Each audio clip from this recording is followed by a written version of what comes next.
குழந்தைகளுக்கு 5 sense organs எல்லாம் என்ன, அவற்றை நம்ம எப்படி பயன்படுத்துகிறோம், எவ்வாறு அவற்றை நம்ம பாதுகாக்கணும் அப்படிங்கிற விஷயத்தை எல்லாம் குழந்தைகளுக்கு நாம் கட்டாயம் சொல்லித்தரணுங்க.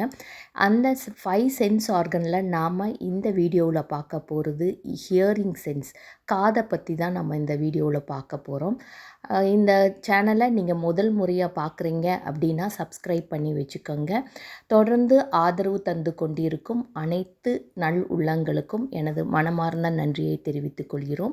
இந்த வீடியோவை கடைசி வரைக்கும் ஸ்கிப் பண்ணாமல் பாருங்கள். 5 சென்ஸ் ஆர்கன்ஸ்ல இயர்ஸை பற்றி பார்க்க போகிறோம். சரியா? நேற்று எதை பற்றி பார்த்தோம்? கண். Very good, super. நம்மளுக்கு எவ்வளோ கண் இருக்கு? கண்ணு நல்லா தெரியணும்னா என்ன சாப்பிடணும்? என்ன காய் சாப்பிடணும்? Vegetables. Very good, super.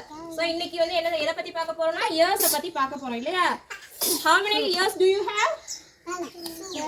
2. Very good Tarun, super. சரி, நம்ம காதுக்குள்ள வந்து ஷார்ப்பான திங்ஸ் எதையும் உள்ளுக்குள்ள விடக்கூடாது. ஓகேவா? ஆமா. அப்படியே குளிச்சுட்டு வந்தோடனேயும் அம்மாட்ட சொல்லி என்ன பண்ணணும்? காதை வந்து க்ளீன் பண்ண சொன்னோம். பட்ஸ் எல்லாம் யூஸ் பண்ணக்கூடாது. பட்ஸ் எல்லாம் நீங்களாம் யூஸ் பண்ணக்கூடாது. பென்சிலு, பென்னு, அதுக்கப்புறம் பின்னு இதெல்லாம் காதுக்குள்ள விட்டு என்ன பண்ணக்கூடாது? குடையக்கூடாது. ஓகேவா? அதே மாதிரி கிராக்கர்ஸ் எல்லாம் வெடிக்கும் போது பார்த்து தான் வெடிக்கணும்.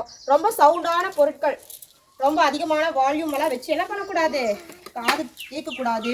இயர்ஃபோன்ஸ் எல்லாம் இருக்கு இல்லையா, காதில் மாட்டிட்டு இருப்பாங்க இல்லையா இயர்ஃபோன்ஸ், அதெல்லாம் யூஸ் பண்ணக்கூடாது. நீங்களாம் யூஸ் பண்ணுவீங்களா இயர்ஃபோன்ஸ்? இயர்ஃபோன்ஸ் எல்லாம் யூஸ் பண்ணலாம். போட்டுட்டு இருப்பாங்களா, நீ சொல்லிடணும், இல்லாட்டி காது கேட்காம போயிடும் சொல்லணும். இயர்ஃபோன்ஸ் அதிகமா யூஸ் பண்ணாலும் காது வந்து கேட்காம போயிடும். புரிஞ்சுதா? இது எல்லாம் வந்து இயர்ஸோடது. அதுக்கப்புறம் அப்படின்னு பாத்தீங்கன்னா காதுல வந்து மெல்லிசான சவ்வு தான் இருக்கும். சரியா? ஆமா, குட்டியும் சன்னமா தான் இருக்கும். ஏதாவது ஷார்ப்பான திங்ஸ் பத்துச்சுன்னா என்ன ஆயிடும்? காது கேட்காம போயிடும்.